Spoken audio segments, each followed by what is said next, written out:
exactly. And I'm going to assume that a lot of people wonder how, as a liberal arts major, I have been able to break into the technology world. And what I want to tell you is that we have so many skills and strength that can be applied to solve any problem in any vertical. It's highly transferable and it's highly lateral. And I think for the past 10 years, we're also talking about STEM education so much. And it's like, hello, you also have liberal arts people here. Now, especially in this AI world, you absolutely need us now because we're creative. And again, like we're able to help you solve a lot of problems that are just brand new. Hello, and welcome to Job Math, the podcast for Gen Z professionals. I'm Dale.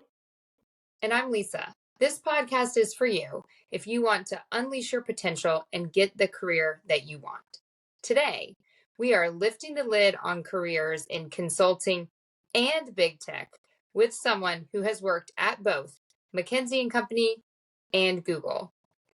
And our guest today has also held senior product, marketing, and strategy roles at a range of other prestigious companies. Someone who, as we like to say, has been there, seen it, and done it all. So we are joined by our distinguished guest, Lin. Can you please introduce yourself? Hi, everybody. Hi, Lisa, and hi, Dale. Thank you for giving me the opportunity to come on here and just share, some, I guess, learnings along the journey. And I'm still in the middle of the journey, but I think we can all learn together. So I'm Lin Classon. I was born and raised in Taiwan. So should we start from the very beginning? Just kidding. I graduated from National Taiwan University, and my major was actually, I would say Western literature and language. And from there, I came to the United States for graduate school. So I have an MA in theater, and I have a PhD also in theater. So I would say that's a very untraditional starting point. So after my PhD program, after I graduated, I applied for McKinsey role, and I think there was a benefit of somebody who's probably naive and unaware of how McKinsey was perceived in the business world. So I applied, and I got in, and I think that just kind of propelled me into this business world, corporate world.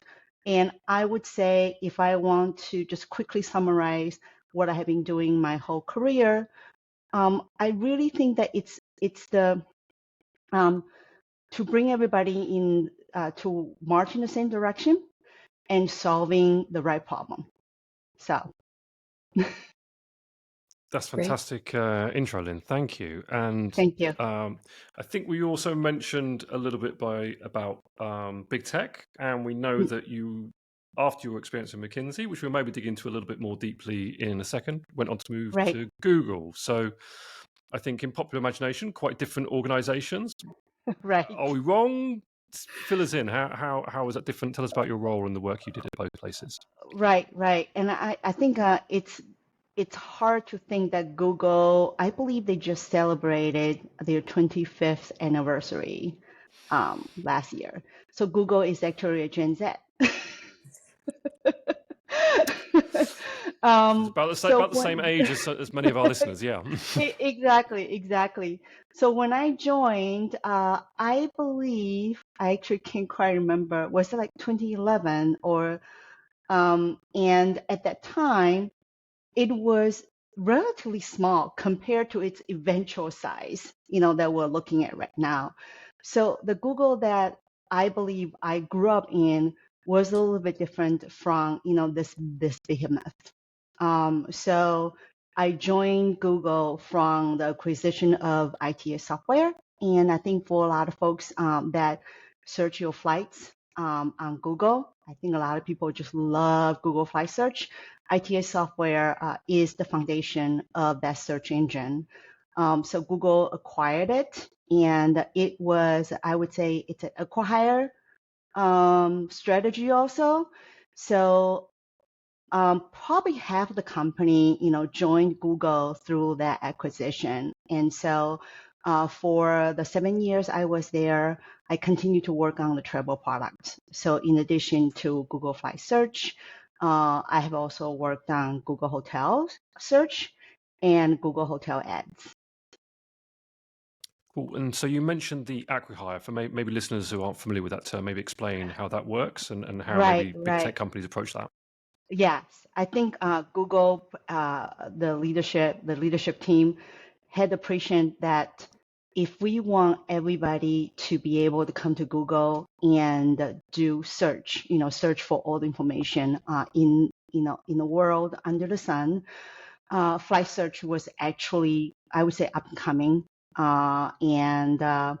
So they basically acquired this company, and I think the stipulation is the founder has to stay, the engineering staff had to stay, and the engineering adjacent teams, we also stayed on, really just to make sure that the growth of the product was not disturbed when we were going through the business process, of integrating the company, IT software into the Google ecosystem.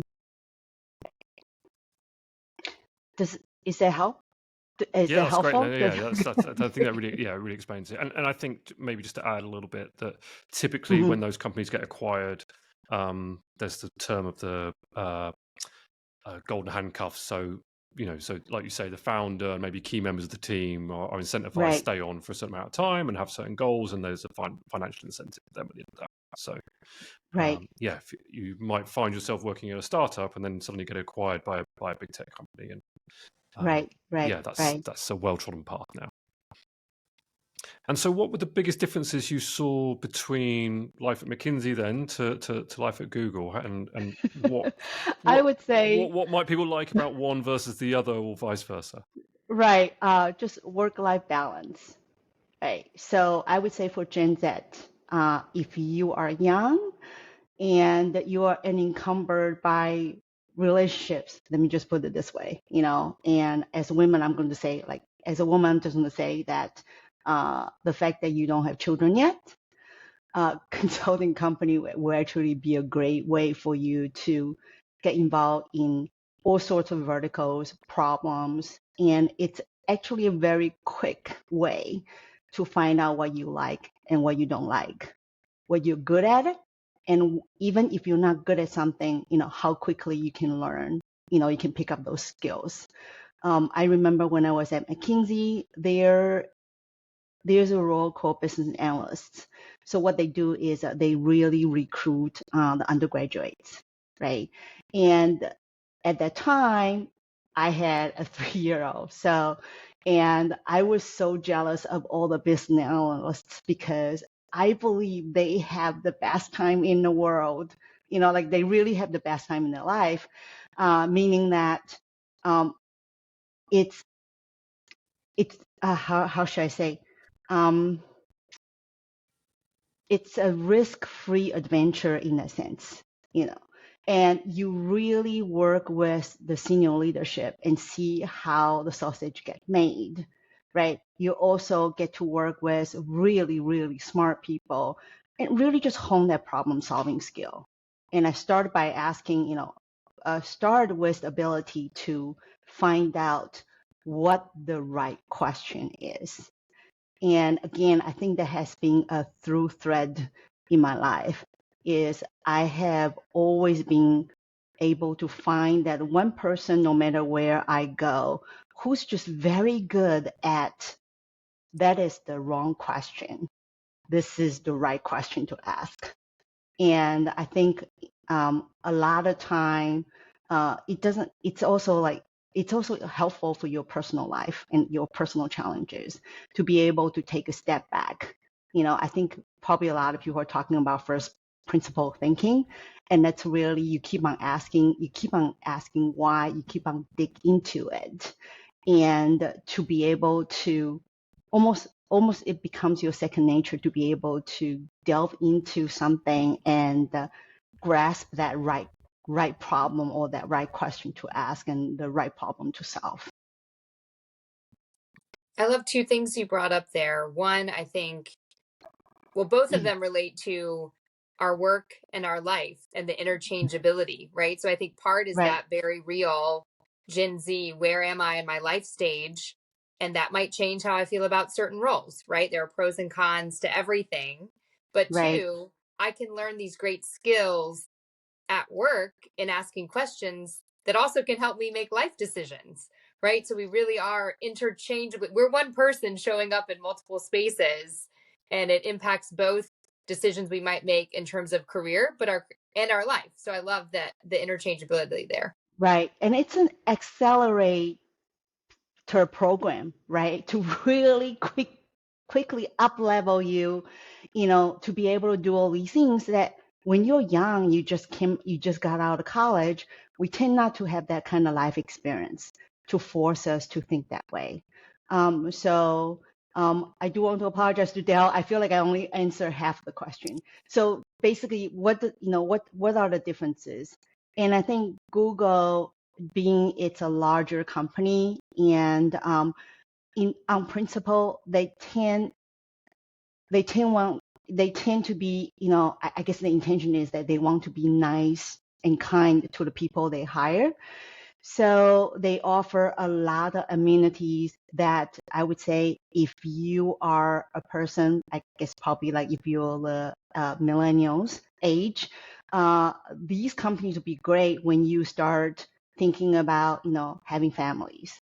And I don't want to harp on, the topic of children, right? Working parents. But I think that's the reality of a lot of people, are facing as you come up in your career, you go through your life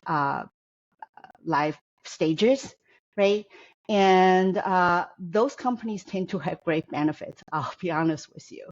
So they are absolutely, a company. These are absolute companies that you want to consider when you reach an age where you kind of like, hey, you want to settle down and you want to have children, because the benefits there just can't be beat. And they really go out of their way to help you keep that balance between, work-life balance. So, I think management, consulting companies, it's a stereotype, but there's definitely true degree of truth in that, is that it's very, very difficult to keep that balance.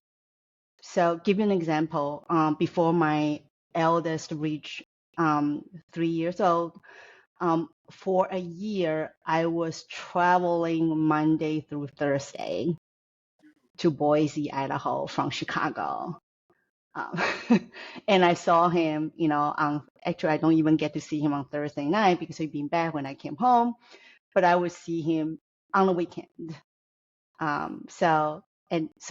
Just this is just an example, and I'm not the only one. So, that's something that for you to consider when you are looking for, roles in these companies. So, and things may have changed. I think, after I left McKinsey, there have been a lot of conversations, studies, really push for this work-life balance. We cannot, make people work 60, 80-hour day. But I do believe that when you're young, if you could, why not? So. Yeah. So I think you're bringing up a great point. It's all about just knowing what is going to work for you. Right. And that's great. And it might change over time, but I appreciate you sharing those differences. Good things for us to keep in mind when we're excited about companies and roles, right? And factoring in those life things. I want to shift to a slightly different topic, but one that's really top of mind for most of us these days, which is the topic of AI. So I'm curious, Mm-hmm. how do you see it impacting a lot of the roles you've had? You can talk about product, you can talk about consulting, or both. So what have you seen across your career, or what have you heard and read about of how it's impacting us? Right. And again, right, when AI Lord takes over the world, I hope that whatever I'm saying does not implicate me in a negative manner. But I would think right now, they are very, very useful as almost like the assistant, or somebody who get you started. So you are the person that really put in the details, the person that's doing the thinking. And I don't think what I'm saying is different from what a lot of people have said, but I agree, and because that's how I've been using it, right? So for instance, I need to write an article, I need to write a product description copy, and really what I do is please go to our website, and write this, or please give me 3 bullet points, because I think with AI being able to read everything all at once, and being able to see everything at once, right? Okay, so we're getting into that movie now, like everything all the time. What I'm trying to say is it's better, the technology is better at being able to see everything at once and then absorb it and say, okay, here are the 3 things that you should talk about. And, I use it that way. And then certainly I read it and I say, you know what, I actually don't agree. Maybe there's a 4th point, or maybe, one of the point, I believe it's less important than something else that I have noticed. But it saves you a lot of time. It's almost like a lot of time when you want to get into, say, writing or deep thinking work, deep work. For me personally, I need some kind of primer area, like, period, like priming period, right? And I think using GPT, I have been able to just shorten that period, significantly. And then because then when I get into, it's almost like I have somebody who's done a draft for me, and I can just say, no, I don't like it, because like a lot of people, it's easier for me to augment on something that's already there versus trying to create something, out of a blank, canvas. Yeah, so using it as a brainstorming partner, right, to get those ideas flowing. I love that. Right. And of course, afterwards I will ask, ChatGPT, copy edit. And a lot of times I just find it too wordy. It it's really wordy, and oftentimes, quite often my prompt is, please be succinct. Please prioritize brevity. And I think one prompt I found to be very useful is you just say, give me 3 points, or write an email, explain this thing, in 2 paragraphs, because otherwise it would just go on and on. So I think you're pulling from your consulting background there, right? It's all about brevity and getting to the point and sharing information, right? the 3 takeaways, right? Yep. 3 takeaways, right. That's Yeah, great. love a rule of 3, and if the AI overlords are listening back to this recording, you were just a bit verbose in your early iterations. That's all we've got to say. So, Right. but please forgive us.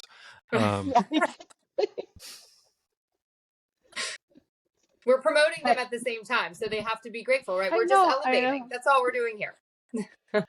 I think I'm a polite to a fault. Even when I'm doing the prompting, I would say please and thank you.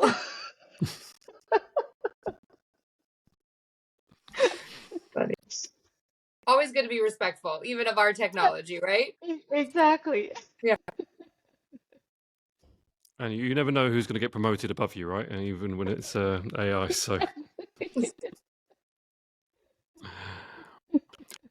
So, maybe it's great to have those experiences, Lin, and I think that sort of yin and yang of those types of organisations can be really fascinating and interesting for our listeners, I hope.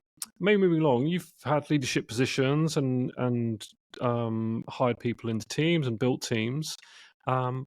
Maybe give us some of your job application or interview icks or red flags? So what should candidates be avoiding through their application or interview process? Well, Okay.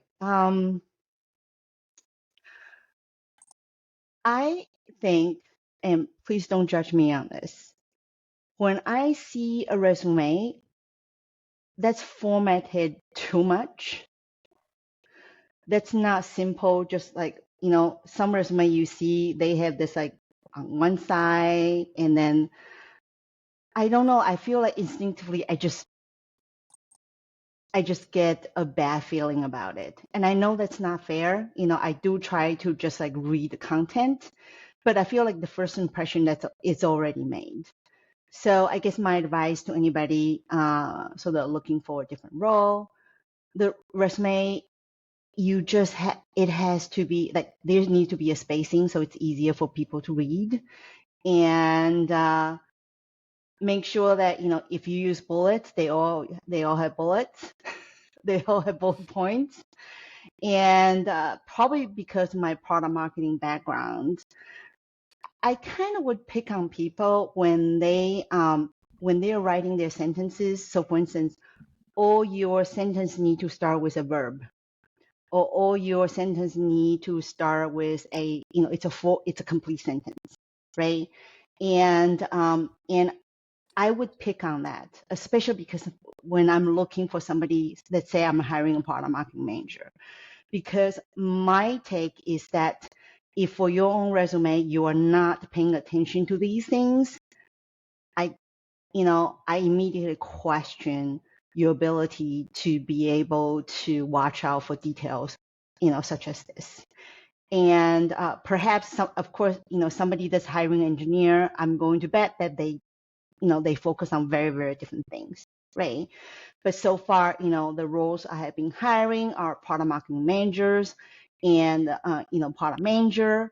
So I kind of pick on that because product marketing manager is more so than product manager in the sense that I need somebody, who really pays attention to the details.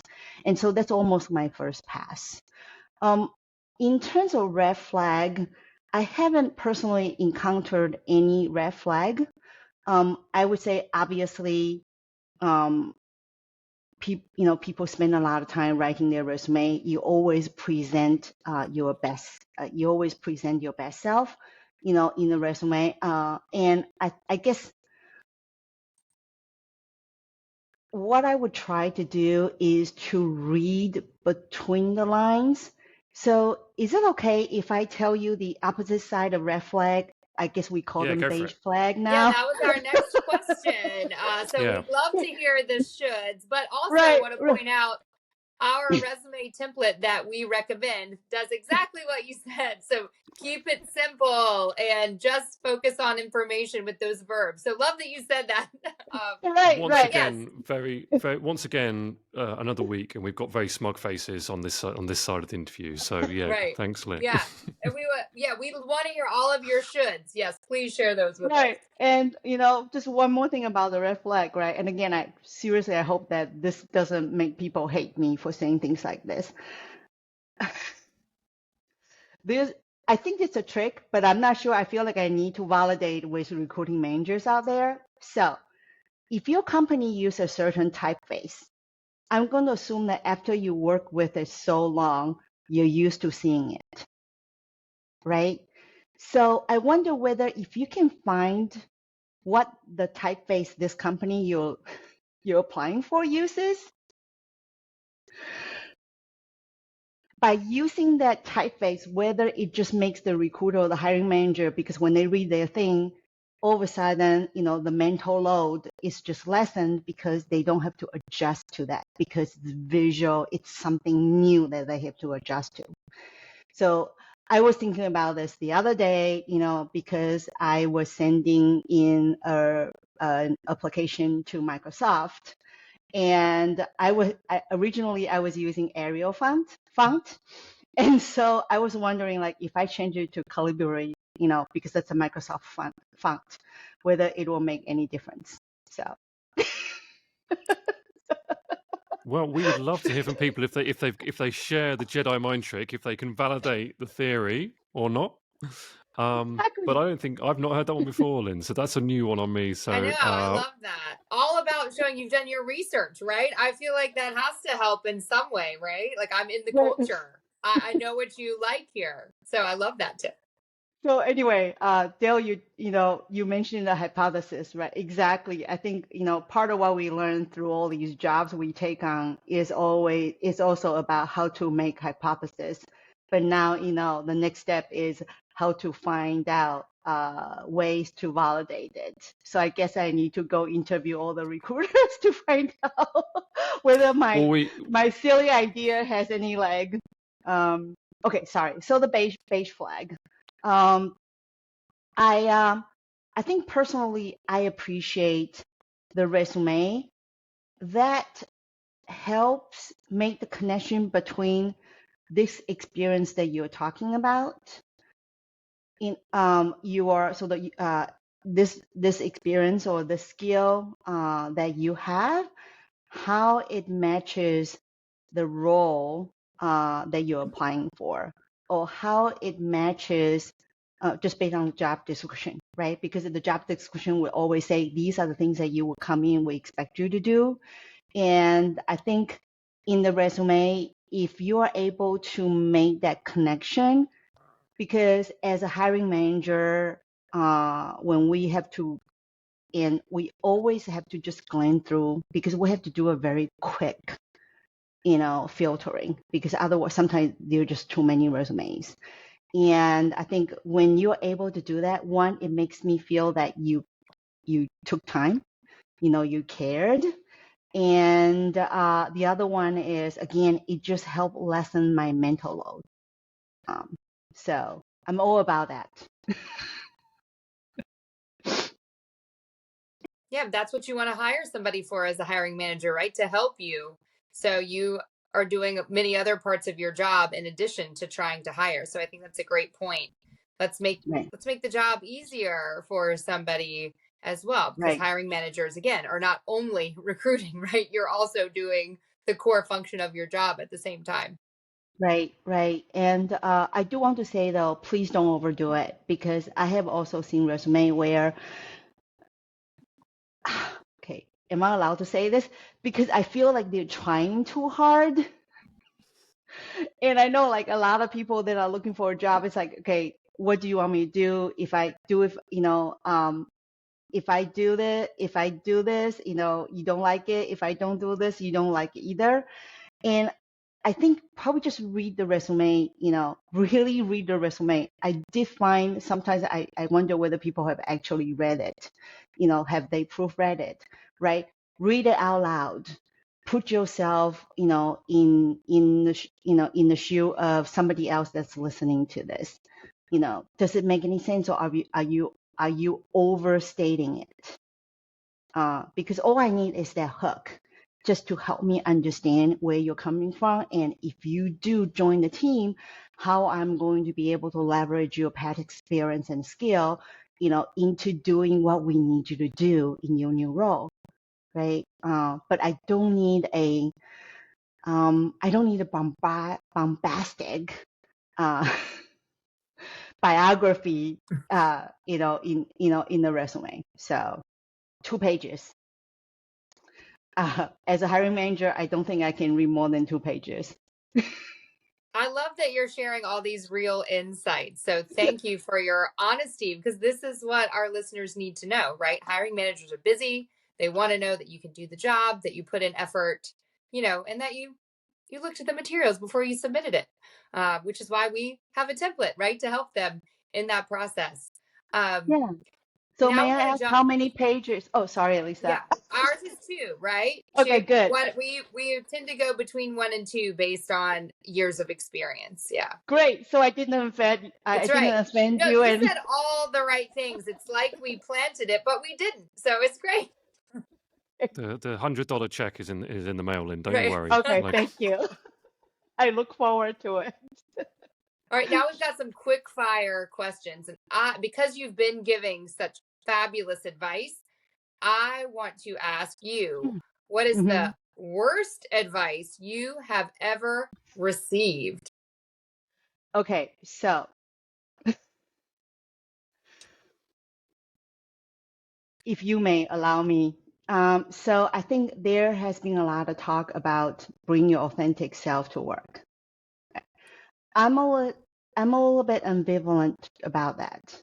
However, when this whole conversation first started, I was so happy, but I've already sort of halfway, through my career path. I wish somebody had told me that, when I was just starting, because almost all my performance review, I remember my first performance review at McKinsey, my engagement manager wrote, Lin is extremely likable. And it's almost like that's not a good thing.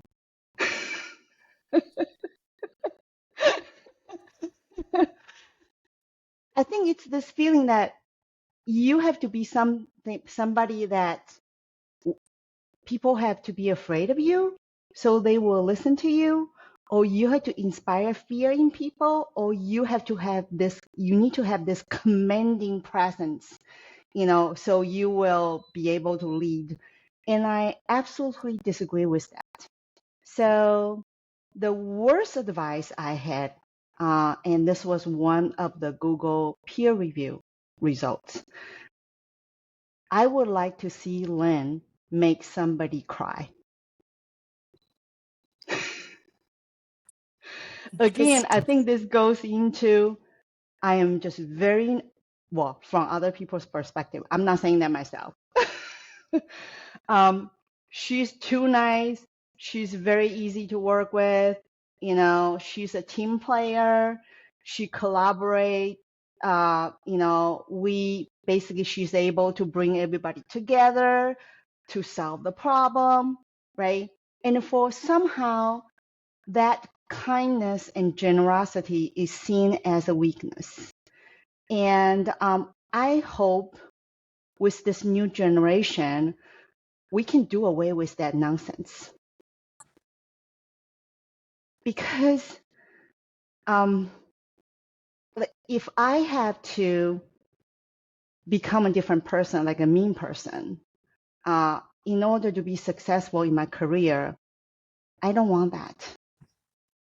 And I'll be honest with you, I struggle with that thought or that fear, in the back of my head, I would say until maybe 5 or 6 years ago, that I made peace with the fact that I'm a likable person.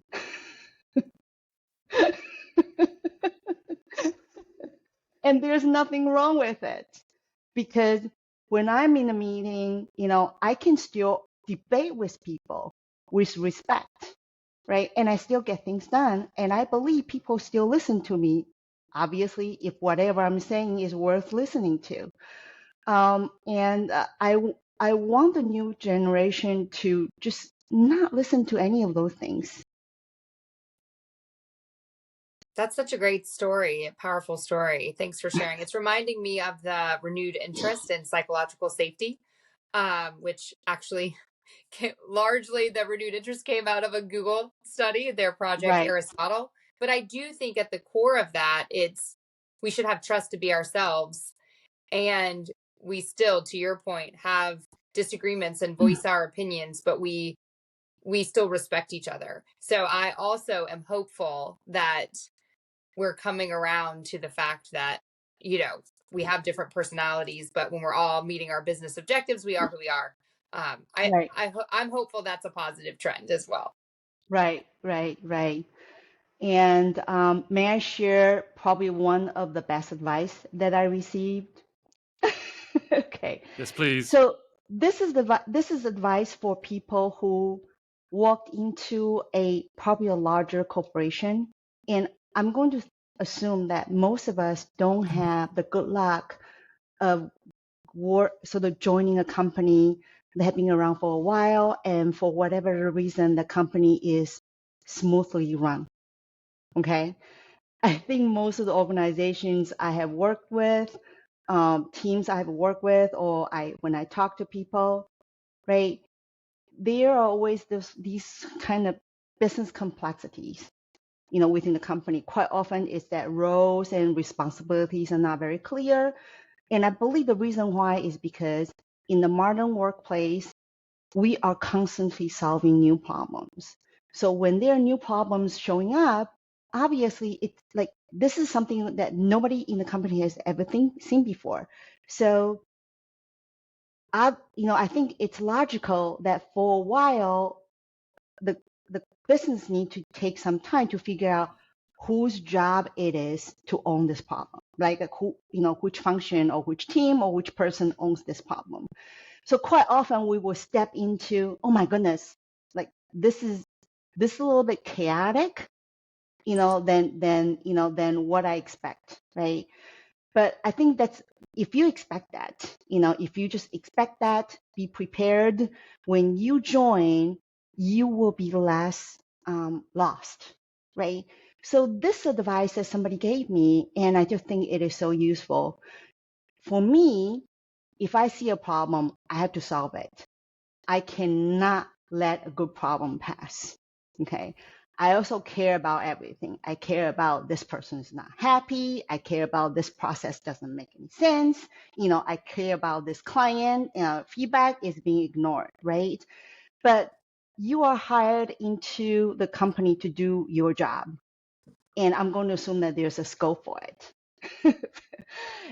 So this advice is do not worry about something more than the person whose job it is to worry about it. And I think I'm not advocating that everybody just kind of put the blinders on, only care about, your self-interest. That's not what I'm saying. If you are the kind of person that just gets overwhelmed because you see all these problems or things that you could improve on, we need a way to bring ourselves into focus, right? And I think we need to trust our colleagues to be able to solve those problems. And if you just tell yourself this, it's going to help you breathe. It's going to help you breathe. Trust your coworkers to be able to solve those problems, and you focus on your problem. You focus on things, that's within your control that you can solve. And again, right, obviously when people reach out to you, can I use your help? Can I have a feedback on this? Absolutely go out of your way to help people, because ultimately, we all want the same thing, which is we want the business to grow. We want the business to succeed, right? But having that kind of intentional blinder that you can put on, it reduces a lot of anxiety, at least, in my personal experience. So, and I hope that's helpful to someone. Yes.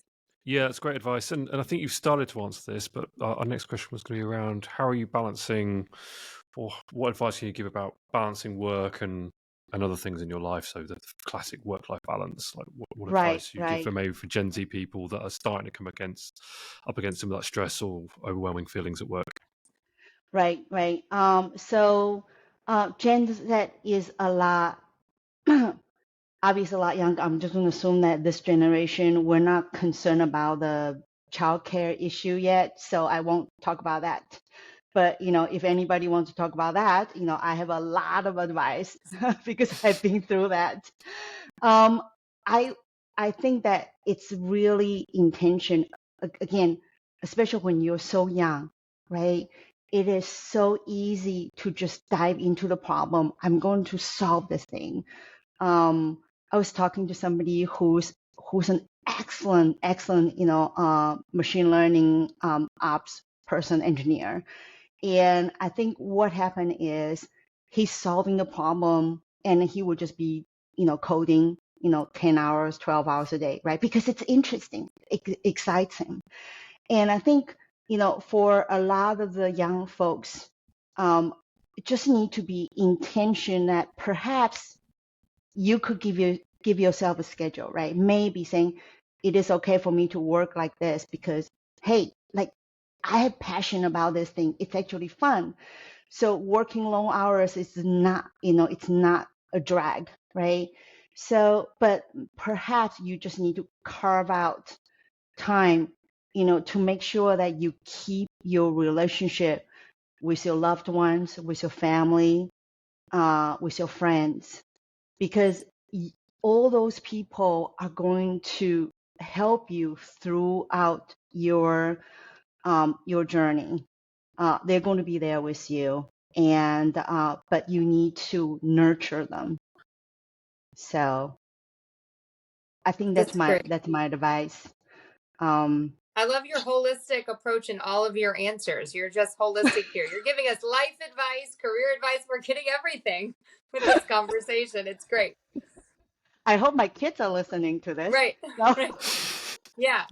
She's amazing. If you didn't know, children, listen to this podcast. Yeah. All right. Now, you told us earlier that this one's going to be a question you have a lot of opinions on. So we can't wait to hear your book and or podcast recommendations. As many as you'd like to share.